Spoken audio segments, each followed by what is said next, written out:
over here. People are using it in their TikTok videos, and it's really, really interesting to me. And so let's read through this quickly because this will be our first article, which I didn't intend to sort of even talk about this, but Raina brought up Beyonce's releasing a new song tonight at midnight, and there's been some good songs being released, and so or good albums coming out or new albums coming out. And this was really interesting to me. British singer and songwriter Kate Bush topped the UK singles chart with her 1985 Running Up That Hill on Friday, setting several records with the song that has enjoyed a resurgence thanks to Netflix show Stranger Things. Running Up That Hill, a deal with God. If I could make a deal with God, and we could trade places. I don't know how it goes. Running Up That Hill, A Deal with God, peaked at number 3 upon its original release, but has found a new fan base among a younger generation in the latest season of the 1980s set show about supernatural horrors in the fictional Indiana town of Hawkins. The song from Bush's album Hounds of Love has performed well in music charts in several countries, including the United States, since the first volume of Stranger Things Season 4 episodes premiered on Netflix in late May. Bush, who rose to fame in 1978 with the debut single Wuthering Hearts, in which the then 19-year-old won fans with her unique voice and expressive dance moves, made a rare public comment about the song's renewed popularity, and she was a fan of sci-fi drama created by the brothers Matt and Ross Duffer. I don't know if it's Duffer or Doofer. I don't know. It's very touching that the song has been so warmly received, especially as it's been driven by the young fans who love the show, Bush, 63, said in a statement earlier this month. I'm really happy that the Duffer Brothers are getting such positive feedback for their latest creation. They deserve it. The official charts company said Bush had achieved 3 all-time official chart records on Friday, longest time for a single to reach number 1 on the official singles chart, 37 years. So it's taken her 37 years to reach number 1 on the singles chart, as well as the oldest female artist to score number 1 on the official singles chart. And she's only beating out Cher, who was 53, I believe, when she released Do You Believe in Love After Love? 44 years since the latest number 1 single in the UK with Wuthering Heights, Bush also holds the record for longest ever gap between number 1 singles in official chart history, it added. The way that a new generation of music fans have taken to her classic track to their hearts really does cement Kate's position as an all-time great, if that were at all necessary, official charts company chief executive Martin Talbot said in a statement. So I find it very interesting, and man, I kind of want to go a little deeper on this. So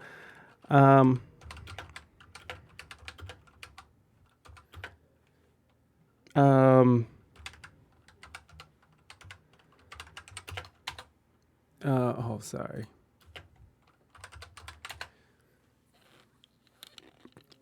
TikTok is changing the music industry, and I find this it's crazy. I love TikTok. If you guys don't know, TikTok is awesome, and this is not an insider. TikTok is changing the music industry, and not just Stranger Things, because TikTok, everybody's using this song in their videos. I've used the song in one of my videos. I find it's a fun song too. I really like the song.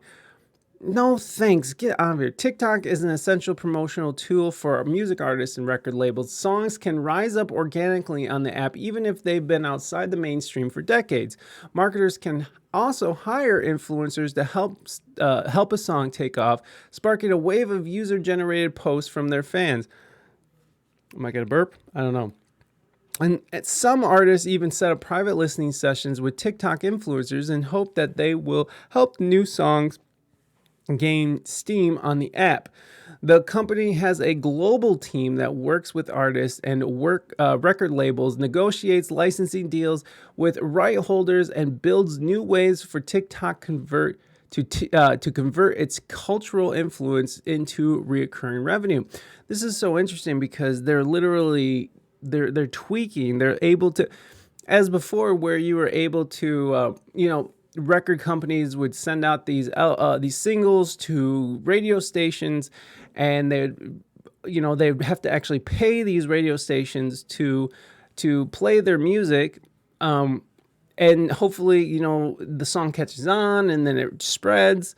Now it's going completely crazy now. Now they're able to sort of pay influencers in hopes that their songs can go viral. And if your song is part of a viral video, that means your song is going to do well and it'll chart. And as we see with this Kate Bush song, all it needs is a little push from TikTok. I mean, it's not just Stranger Things that got it. Stranger Things influenced influencers to use it in their videos, and then it went off. I've been seeing this for the last, since the last season of Stranger Things came out. You didn't really hear about it shooting up to number one until TikTok sort of got a hold of it. So it's super, super cool. I don't know. I mean, it's another way that the music industry is just changing on us. TikTok has really become a critical part of artist storytelling. Kristen Bender, SVP in Digital Strategy and Business Development at Universal Music Group, told Insider during a webinar in TikTok's impact on the music industry. Since we signed our deal with TikTok earlier this year, our labels have been extremely leaned into the platform. The industry's attention on TikTok isn't unfounded. Songs that trend on TikTok often end up charting on the Billboard 100 or Spotify Viral 50, and 67% of the app's users are more likely to seek out songs on music streaming services after hearing them on TikTok, according to a November study conducted for TikTok by the music analytics company MCR Data. TikTok has become a hub for labels to promote both new releases and back catalog tracks, and a new cohort of social media music marketers has sprung up to support promotional efforts on the app, which is really interesting. So here they're talking about musical marketers. So 23 power players. No, I don't want that. Hold on. Let me do something real quick. Let me see if this works.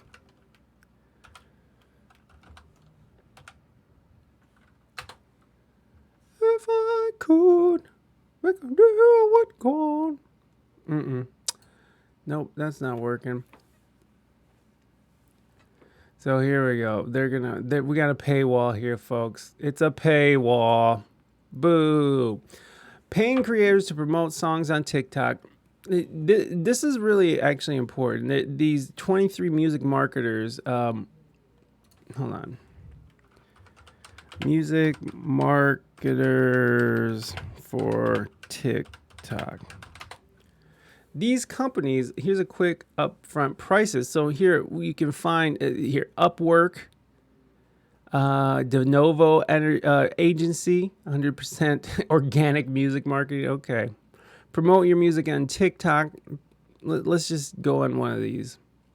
Promote your song on TikTok. Run a TikTok campaign on Playlist Push. Our campaigns provide the easiest and fastest way to promote your music on TikTok in 2022. We quickly get your song in the videos of the top TikTokers to share with their followers. Submit your music. Over 600 plus active TikTok influencers, over 250 million total follows. Just schedule your campaign. We'll submit your track to over 600 active influencers with over 250 million total followers. So this is another way that TikTokers are sort of getting paid for this. That's not the same kind of marketer. What do you mean? That's exactly what this is. This is just one of the people. Playlist Push, which I bet you could get your. I mean, this is what people are doing. They're paying to get their music pushed onto playlists. They're getting them pushed onto TikTok.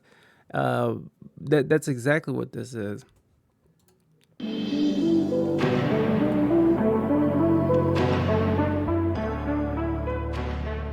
Hey guys, George here, back on the Playlist Push YouTube channel. Today we're talking about Playlist Push TikTok campaigns. How do they work? And also just what makes our service different from other ways of promoting your music on TikTok. What does this number mean? As you can see, we've got our trusty little YouTube subscriber counter here. Don't be shy, smash that subscribe button, hit that bell so you're notified each time we upload. So that's how many subscribers they have. I have more subscribers than this company does. So there you go. Upload a high quality campaign is going to be to apply for a campaign.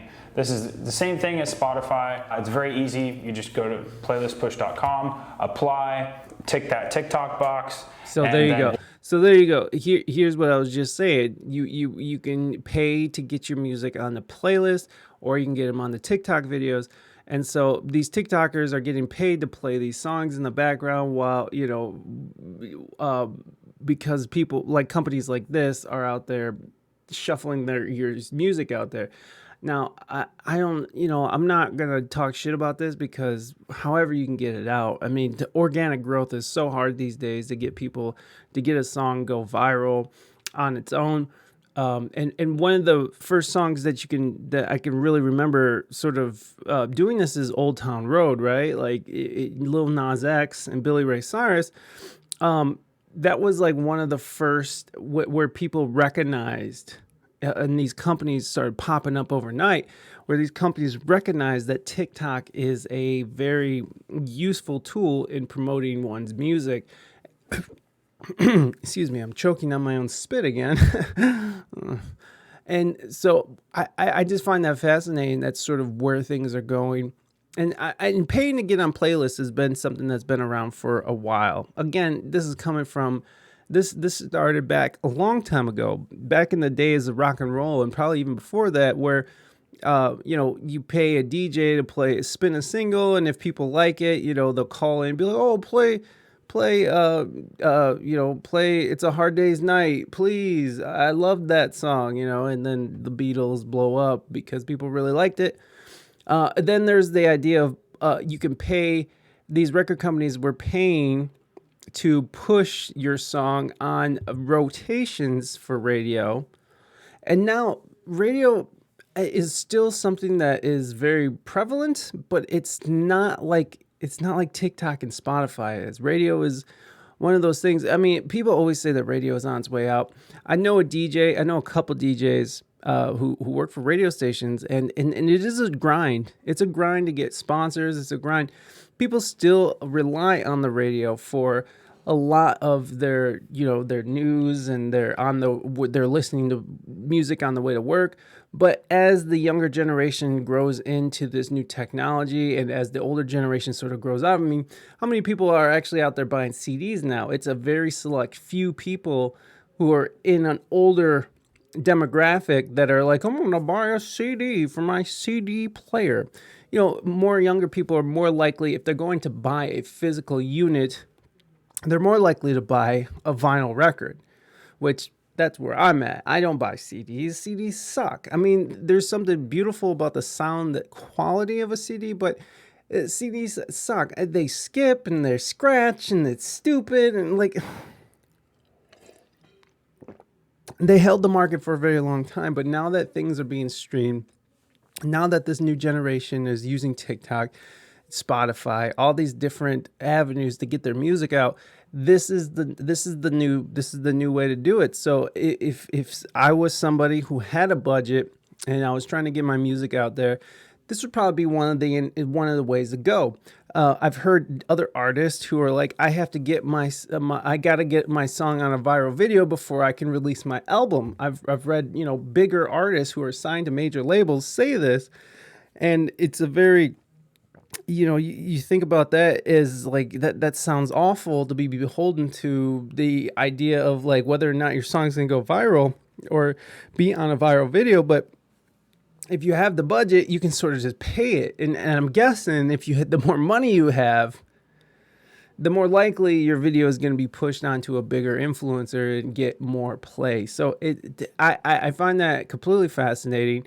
And again, the system is rigged, of course. It's just always about money. It's never about, it's never about this artist who who, you know, put out the song and it caught fire naturally. It's always some sort of marketing scheme. And so, you know, this is the future, baby. This is the future. We'll send you an approval email where you can then schedule the campaign. So we're going to ask you for a few different things. So you can enter a video concept, anything that's going to help your sound resonate and kind of give the creator a little bit of direction on what to do with your sound. We're going to have you select your geo-targeting. So what regions you want the sound going out to, where you want those curators to be in their audience. We're going to select a budget, and then you'll pick a start date that's going to align with when your song actually comes. So that was a lot there. There was a lot there. So not only now are you supposed to pay them the $2,000? You saw that scale of $2,000. This is just one company, right? This is just one company doing their one way of doing things. So you see your campaign budget. You're also talking about. You're providing Moving Dutchman. Good to see you, my friend. Welcome in. Here, we're gonna do this. I'm just, you know, I'm over here. Hello, Moving Dutchman. This is Gandalf. Thank you for all that you do for this channel, and always remember, a Moving Dutchman is never late, nor early, but arrives precisely when he means to. Thank you, Gandalf. Thank you, Movie Dutchman. Good to see you, my friend.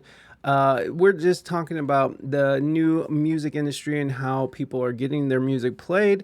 We kind of got off on a tangent over here because we're gonna start with Amber Turd and Lizzo, but things happened.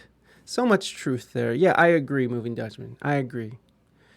I completely agree. Just truth on truth on truth on truth. Truth on truth on truth on truth. Nader Tater, welcome in. Good to see you, my friend. We're just talking about the new way that people are promoting their music and getting music out there. The system is rigged, obviously, but what's interesting is that now people are relying. It started with the idea of Kate Bush, and right now in the UK, Kate Bush's song "Running Up That Hill" is going number. How dare you, Moving Dutchman? How dare? Do I have to play the thing again?